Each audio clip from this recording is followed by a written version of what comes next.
Good afternoon, friends. Welcome back. I know it's been a little time since I made a video.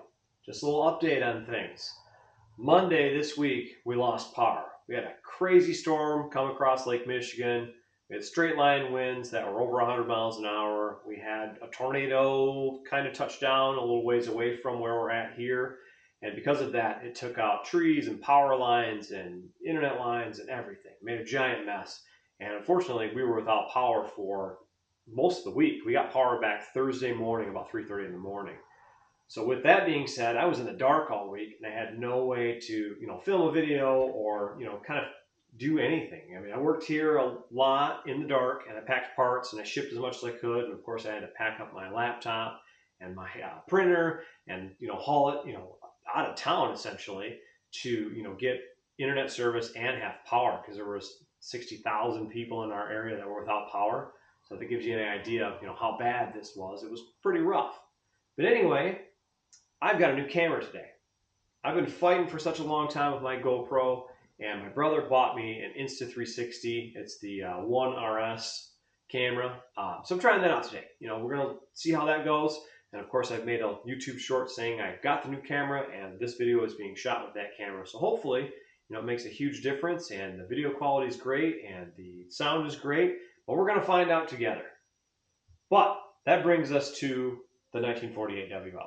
I am finally working on this again. I know I've put this thing off for a while. I know I've ordered parts. And I've been, collecting things and trying to find things at swap meets and order things online and find the parts that are missing from this bike. And of course, there's a lot of things on this bike, that I don't exactly know how they go together because I don't know how they came off. This bike came to me in 5-gallon buckets and a giant pile of pieces, as you've seen in the first video, and I did not know how it actually was, supposed to go back together. So through research and looking at other motorcycles and buying different books, I've found different ways to figure out, what parts kind of go where. Anyway, we're going to tackle the back end of this bike today. A couple of things that I want to do or want to accomplish today is I do have a new replacement drum. So I'm going to replace the current drum with the new replacement drum. I have a speedometer drive that's got to go in there. I have a complete axle that needs to go on, and then I'm going to mount the rear fender.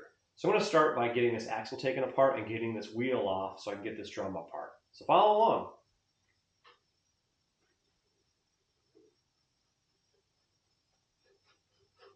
Some of these parts are in pretty bad shape. I mean, as you can see, they're really chewed up and really beat up, and somebody's really kind of put the works to these. So we're going to get rid of those today. The old axle is not in terrible shape. It has some of its parts. I don't have the right spacer, obviously. I do have what I believe to be the right lock nut, and of course that has the right nut for the end. But as far as the other parts, I don't believe that they're correct. So I just need to get these things out of the way and then get the right one in place.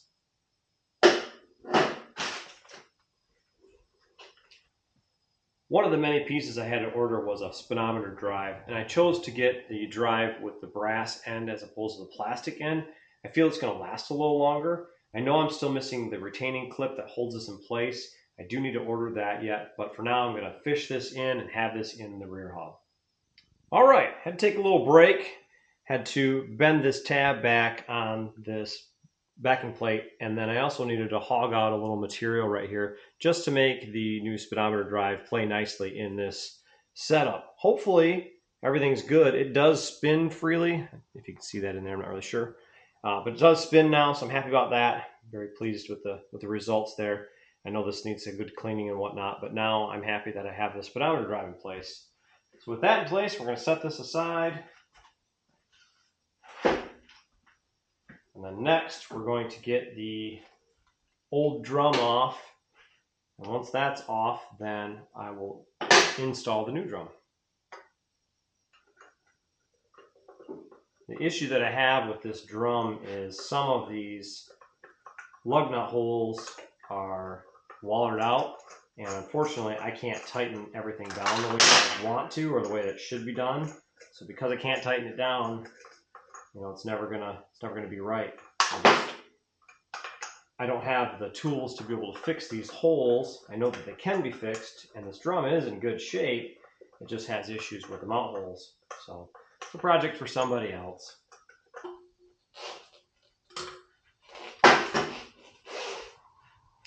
Okay, now that I have the new drum installed, I need to go ahead and get that backing plate and get all of the new axle parts installed onto that. Sometimes with these new replacement parts, they don't fit exactly as they should, and with this spacer here, I had to go ahead and clearance it so it would actually slide in place. Now that I've done that, I can slide it back on. I can put my locking nut on after. And with that in place, with my greased axle and with my other washer or spacer here, excuse me, I should be able to get these parts to play nicely.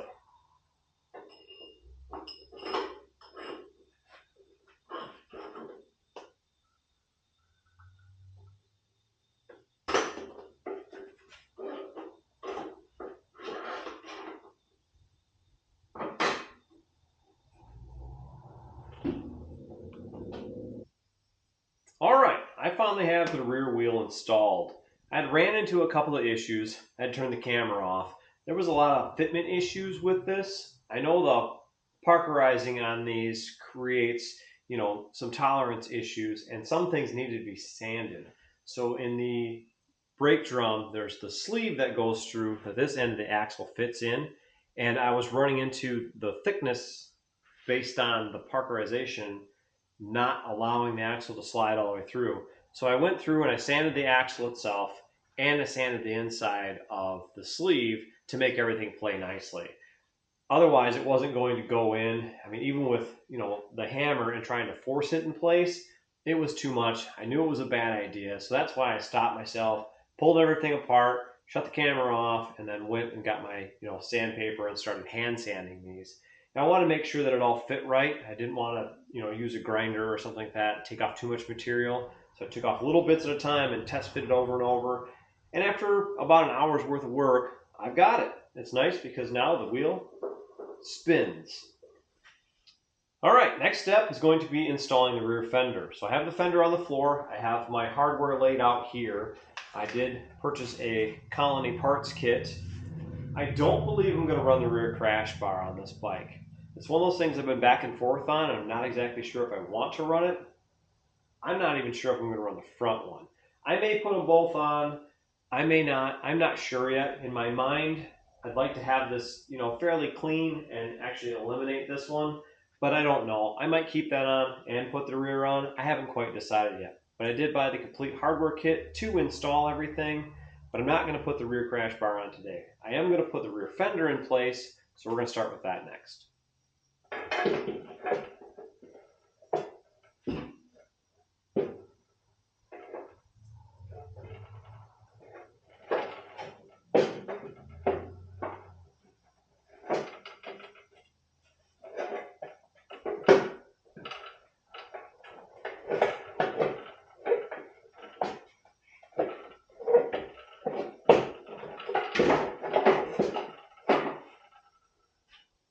Properly.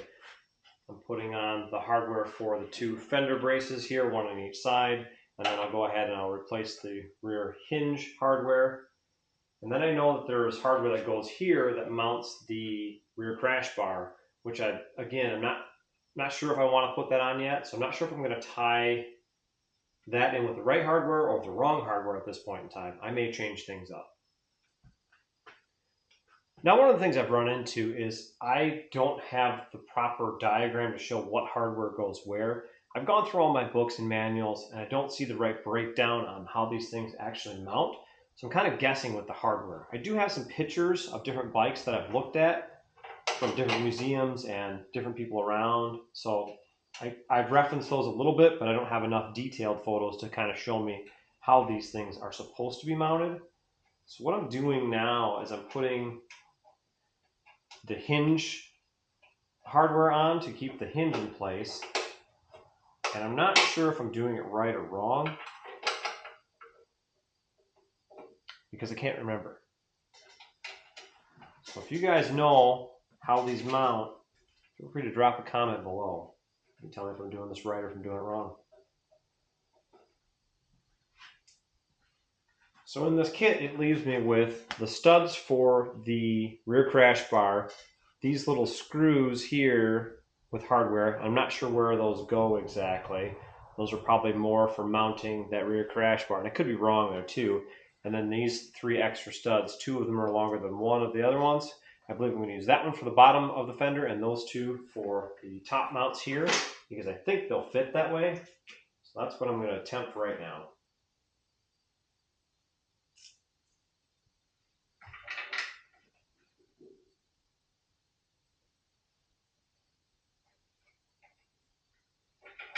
Unfortunately, those are not long enough to do what I was thinking they would do on this top mount here. So I'm not exactly sure what I'm going to do. I'll probably put the proper hardware in place and leave the studs out like they're supposed to be for that rear crash bar. Like I said, I wasn't thinking of mounting that, so I'm just trying to get everything kind of in place and buttoned up to have this fender on the bike. But for now, we're going to try this bottom bolt and see if this fits through the way I think it should. I don't have the proper one for that either. I'm not sure if that's a battery box tie-in. I know the battery box mounts here, and it may tie to this fender too. Again, I need to find the right parts breakdown to get that done properly. So for now, I'm going to put these studs in place, finish mounting up the top of this fender here in the front, and then go ahead and tighten everything down.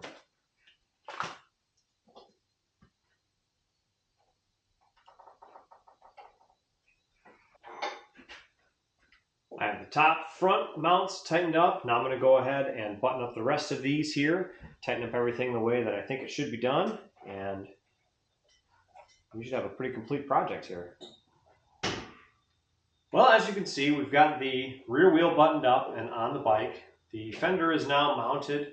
Everything is in place the way I think it goes, honestly. Like I said, some of these things I haven't found a good reference for to show me exactly what hardware goes where exactly. I'm not sure if something mounts to the top of this as well now, or if I have to put some caps on here, and I may. There are some alignment issues with this rear fender. I can see it's a little bent, and obviously it favors this side as opposed to this side a little more. So I'm going to have to adjust that a little bit too. You know, things that I'll have to continue working on. Obviously I wasn't able to get a lot done today, but this is the project I wanted to tackle today because I had this hardware and I wanted to get these things on the bike.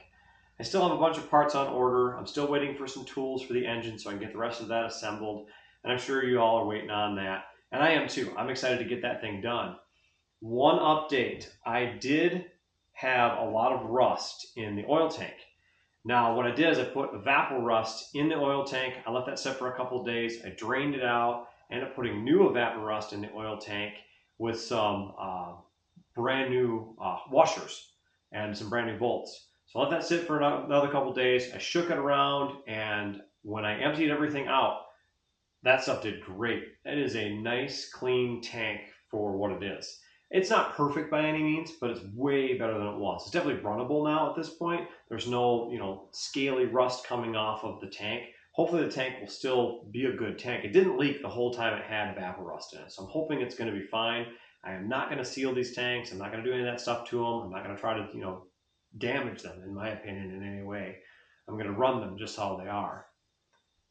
Well, friends, this is it for today. I know it was kind of a quick video. I know I didn't do a whole lot. I didn't have a lot to do, unfortunately, today, but hopefully next time around we're back on the engine. We're getting this thing done. As I said, I've got tools on order, so I'm waiting for those. Well, friends, appreciate you guys sticking to the end of the video. If you haven't subscribed to the channel yet, hit that subscribe button. Hit the bell icon, get all the notifications. When videos upload, you'll be able to see them. If you haven't followed me on Instagram, Facebook, or eBay, find me on there. Rocky's Shop on all 3 of those. You can buy parts from me, used parts. You can, follow along in the different pictures and things that I post on Instagram and on Facebook. I appreciate you guys. I appreciate the connections. I appreciate you all talking to me with the different things and the questions that I have. I appreciate the answers that you're giving me. As always, I thank you for watching. We'll catch you next time.